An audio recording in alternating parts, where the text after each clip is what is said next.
The Horror of Wolf Lake, written and performed by Tony Capobianco. Wolf Lake is a place of stunning natural beauty. The lake is nestled in New York's Hudson Valley. Beware of beauty. In the natural world, beauty is often commingled with danger. Water is one of the most beautiful and precious things in the world, and it's also one of the deadliest. The lion is a stunningly majestic creature, but it's also a deadly apex predator. Similarly, wolves possess a grand splendor while being dangerous predators. Wolf Lake was named for the abundance of wolves that once lived there many years ago. Scientists and experts say that the wolf no longer roams the lands of New York, but recent eyewitnesses tell another story. Some people report having had encounters with wolves at Wolf Lake. Reported sightings of a humanoid wolf hybrid exist. I am one of those witnesses, and this is my remarkable story, the horror of Wolf Lake. In late July, my wife and I took our 2 daughters with us for a vacation on a lake. We had gone on a wonderful vacation to Lake George before, but this time we wanted to go someplace that wasn't as busy. Susie, my wife, desperately wanted to go someplace that was quiet, beautiful, and had a view of a body of water. Wolf Lake appeared to perfectly fit my wife's criteria. Our friends raved about how gorgeous and serene it was there. While there were places to camp at the lake, there was only one hotel in the area. Since the area around the lake hadn't been overdeveloped, it ensured that it wouldn't be overcrowded. Our 2 teenage daughters, Lily and Kristen, weren't exactly enthused by our chosen vacation destination. Lily was 18 years old, and Kristen was 15 years old. Both of them preferred to go to a busy beach or on a cruise. Going on a tranquil trip to a lake wasn't on their wish list. The girls wanted to be somewhere with sun, fun, and lots of boys. Leading up to the vacation, they complained about how it was an old person vacation. When we arrived to Wolf Lake, I was floored by its beauty. Susie had gotten out of our car wearing a big smile. Lily and Kristen seemed to be much less impressed. At least, that was the case until they saw that the lifeguard was a handsome young man. Mysteriously, their frown suddenly turned upside down.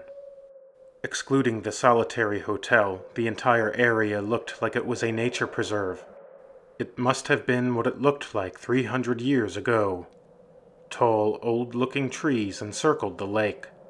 The lake had a small area of beach sand in front of the resort, but the rest of its shoreline consisted of rocks, grass, and trees. The lake itself was large and its water was clean. As authors, my wife and I thought we had chosen exactly the right place. The natural allure of the place practically seemed to radiate inspiration. All we had to do was relax, soak it all up, and bottle it so we could take some back with us. This was the kind of vacation that we could never afford in the past. Susie and I were fortunate enough to have both of our writing careers take off around 5 years ago. Prior to that success, we lived paycheck to paycheck.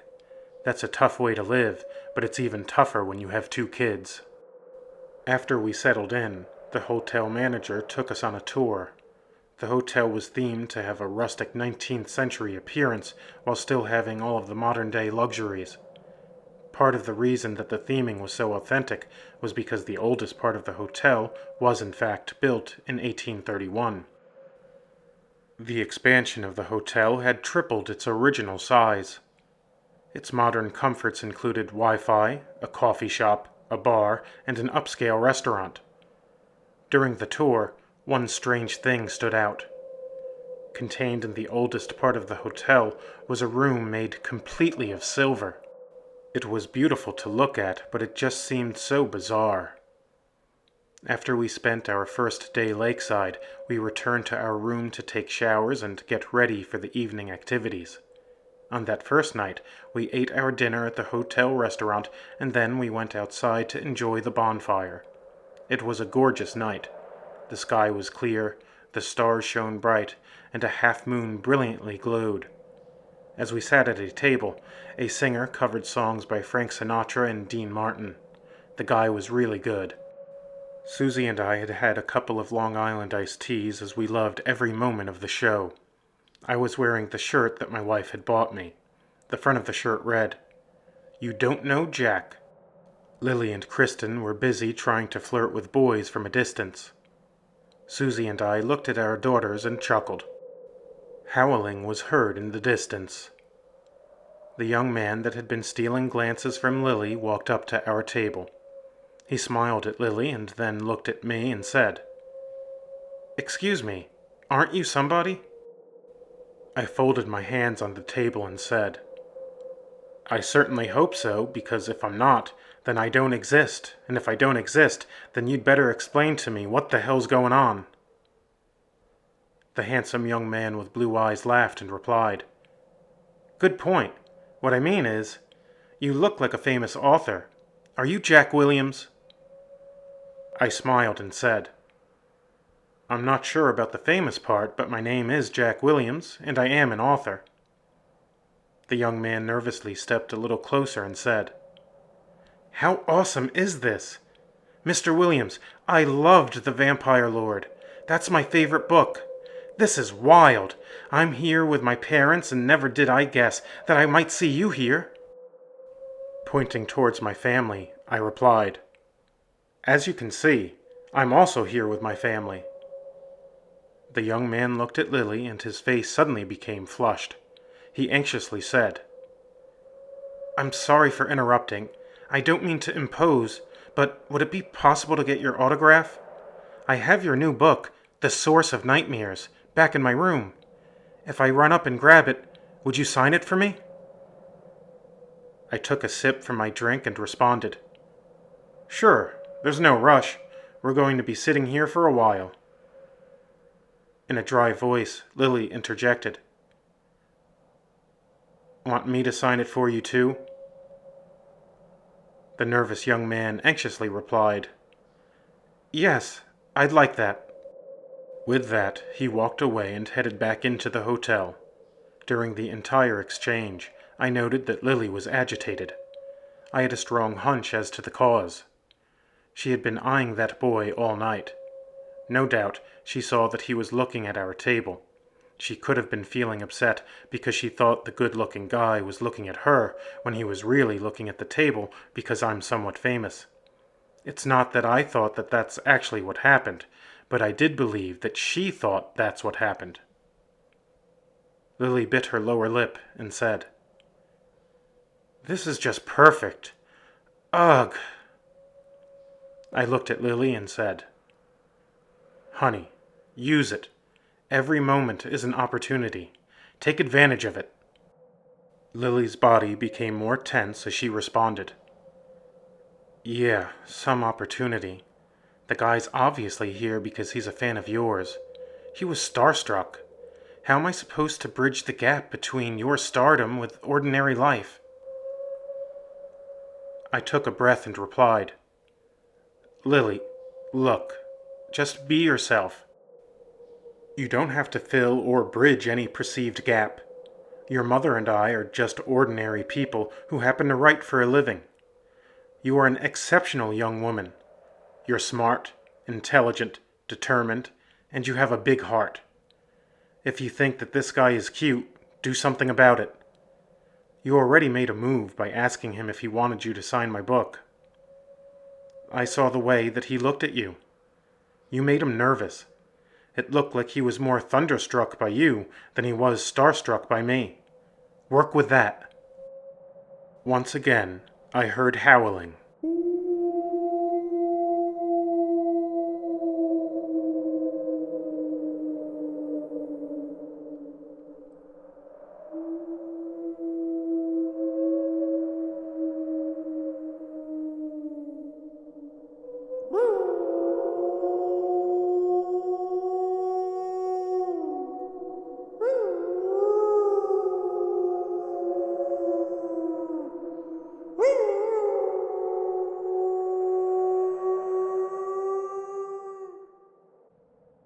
This time it sounded closer. It didn't sound like it was coyotes or domestic dogs. Coyotes are known as song dogs, and they have numerous calls that they mix in with their howls. Also, the pitch of the howls at Wolf Lake were different. It sounded wolf-like, but that wasn't possible. Wolves have been absent from New York and the East Coast for a long time. When the young man returned, I signed his book. He then walked around the table and asked Lily to sign it. Lily put her hand through her long black hair and said, "Who should I make it out to?" The young man replied, "Kenny. Make it out to Kenny, please." After that, Kenny sat at our table and talked with Lily for an hour. They looked to be having a good time. Susie, Kristen, and I told stories as the bonfire burned and the singer crooned. The night was perfect. We created the kinds of memories that you can't put a price on. As we laughed and enjoyed each other's company, a shrill scream pierced the tranquil night. The blood-curdling scream made everyone stop what they were doing and become silent. The singing and laughter ceased. Only the sound of the crackling bonfire remained.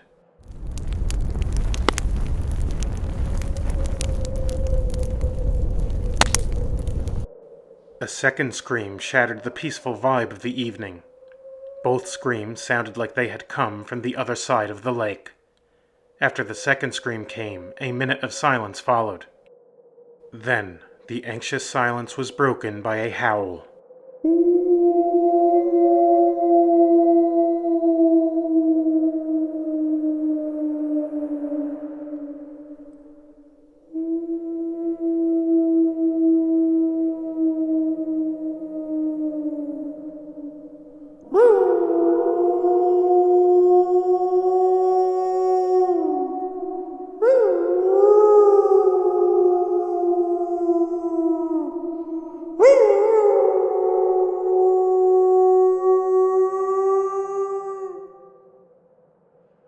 The howl was very close.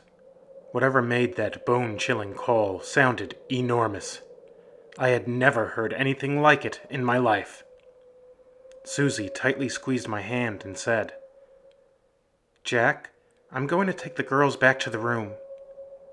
I squeezed her hand in return and replied, "That's a good idea. I'll be right up after I find out what happened."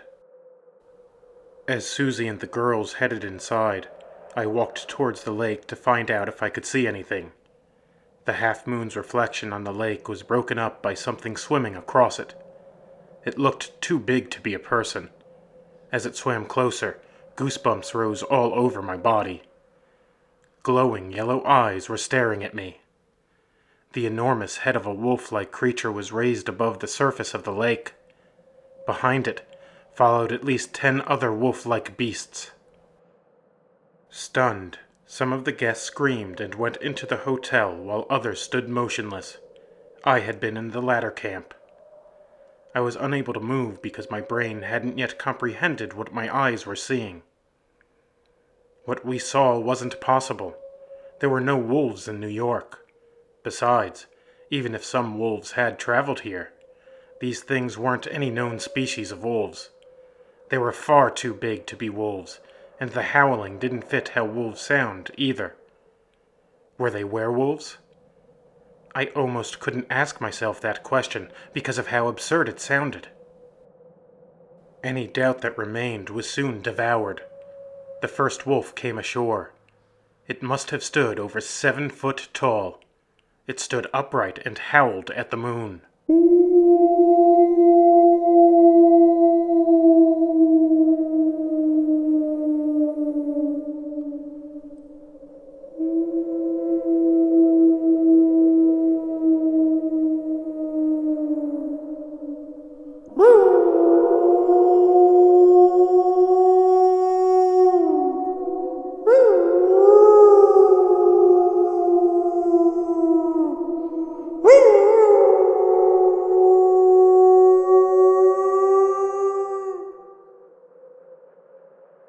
As it howled, its massive jaws and teeth were revealed.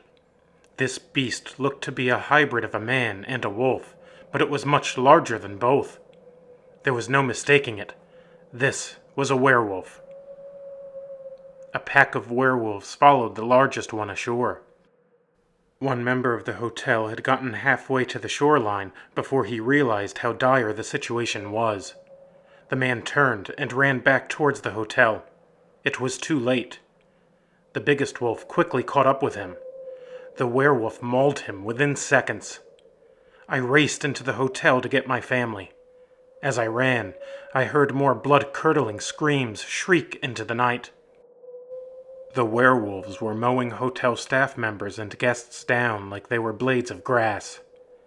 I reached the elevator, and when the elevator doors closed, I heard the sound of my heart beating. I knew that I was going to have to come up with a plan. I had heard the unmistakable sound of glass shattering. The werewolves had broken into the hotel, and they weren't looking to book a room. They were there to kill and feed, although not necessarily in that order. The beasts were so incredibly massive and powerful that there was no way that any of us were safe behind the doors of our rooms. These things could certainly knock down the doors to the rooms. Hell, they could probably go through the damn walls if they wanted to. Though my racing thoughts had initially been as scattered as buckshot, adrenaline helped me to focus. In the short time that it took to get to the third floor of the hotel, I came up with a plan. I unlocked the door and joined my family in our room. With my heart furiously pumping, I said, "This is going to sound crazy, but we don't have time to debate my sanity. Those screams that you heard, they came from people who were slaughtered by werewolves. The werewolves have broken into the hotel and they're killing people. These things are massive. We aren't safe here. They can knock down these doors with ease. If we stay here, then we'll be trapped like pigs in a pen with hungry wolves. There's only one move for us to make. We need to get to that silver room in the original part of this place." Kenny, whose room happened to be 2 doors down from ours, had come over to check on Lily. Kenny looked out of the window and said, "Mr. Williams is right. Those things are werewolves, and we're not safe here. I worked in the kitchen of this hotel last summer. There's a service elevator that leads to the kitchen. Once we get to the kitchen, the silver room is right around the corner. The service elevator will only fit 2 of us at a time, but it's the safest bet. Make a right out of this room until you get to the end of the hall. That's where the elevator is. I just have to get my parents, and then I'll meet you there." Susie grabbed some bear spray from her purse and said, "All right. I love you guys. Let's do this." Susie opened the door and I led the way out after I checked to see if the coast was clear. We ran down the hall and set up the service elevator. Along with his parents, Kenny arrived. Kenny and I were the first to get in and to make the trip down to the kitchen. Dead and mangled bodies littered the kitchen, but we didn't see any werewolves in there with us at that moment. We were as silent as possible. I sent the service elevator back up as Kenny quickly searched the kitchen for the keys to the silver room. He accidentally knocked over a pot as he reached for the keys. The crashing sound of the pot seemed like the loudest sound that we had ever heard. Lily and Kristen came down next. Kenny immediately escorted them over to the silver room. He unlocked the door, let the girls in, and then locked the door behind them. Next, he hurried back to the kitchen to escort his parents into the silver room. Susie was the only one of us left on the 3rd floor. I heard her screams through the service elevator, and then I heard a thump against metal. A few moments later, the elevator opened and Susie climbed out. Her leg was bleeding, but she looked okay. A werewolf had attacked her upstairs, but she used bear spray to stun it just long enough to get into the service elevator. Screams of terror filled the hotel. Susie, Kenny, and I began to head over towards the silver room. Susie was in the front. We only made it about 6 feet when a werewolf leapt over us and blocked our path. It was so close that I could smell its foul breath. I immediately picked up a knife and threw it at the beast. I missed. The knife clattered against stainless steel cabinets. Wasting no time, I threw a second and a third knife. The second knife went into the creature's arm, and the third sunk into the right side of its chest. Neither wound seemed to have bothered the horrifying beast. Kenny had found a large butcher's knife and a meat cleaver. With both hands armed, he slashed the beast with the meat cleaver, and then he quickly used the butcher's knife to cut its throat. The werewolf made the sound that a dog in terrible pain makes. It then collapsed over onto the stove.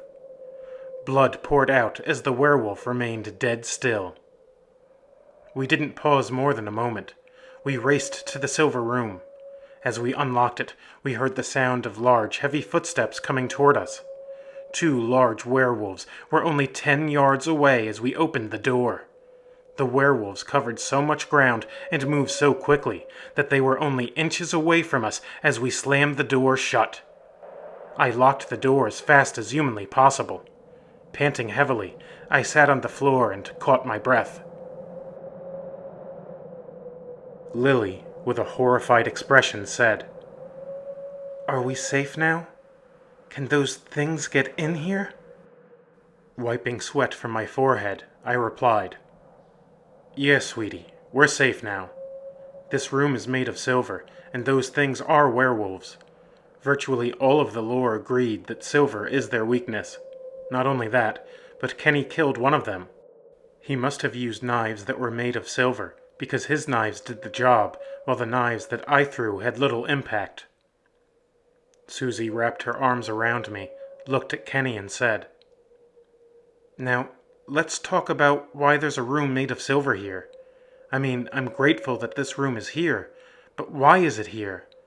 Never in my life have I heard of a place having a room that's made out of silver. The cost to build something like this must be extraordinary." Kenny's father replied, "The legend, at least the way I heard it, is that this area used to be infested with werewolves. Mind you, I never took the legend seriously.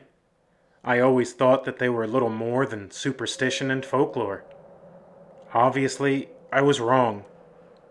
Anyways, the legend says that this place was named Wolf Lake, not just because wolves used to roam here, but because werewolves prowled these lands.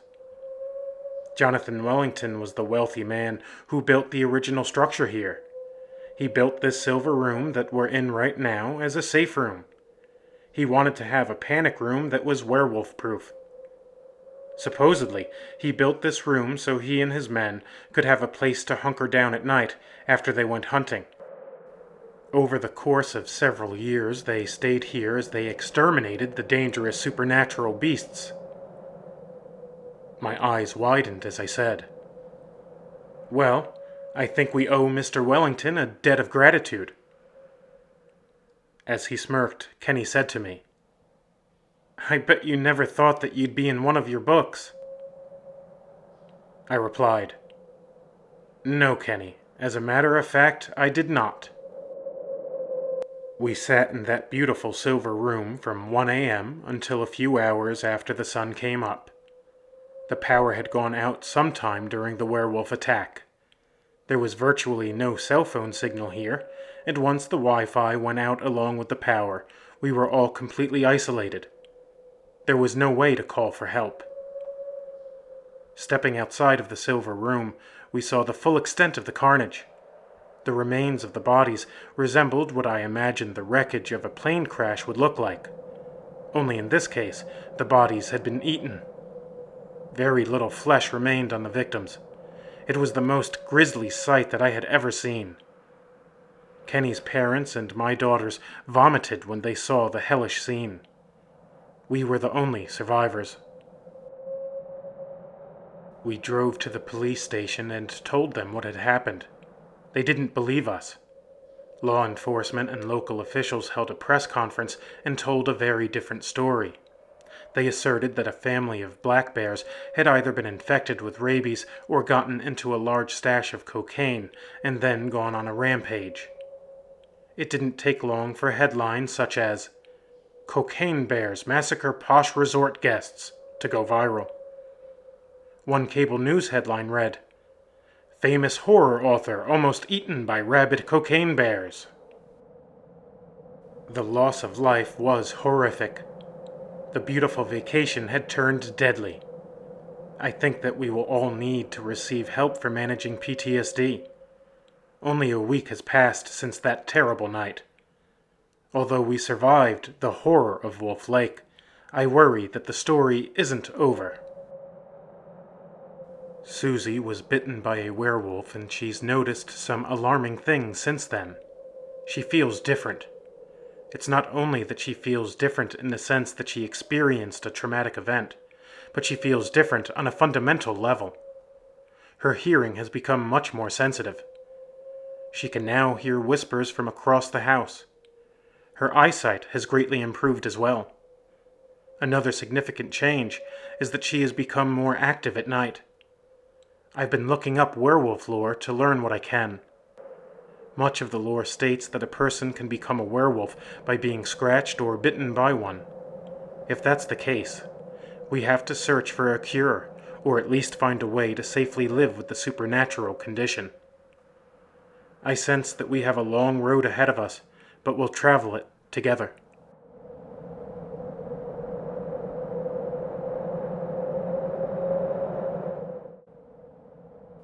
Thanks for stopping by the Haunted Half Moon Inn. I hope that you have enjoyed your stay.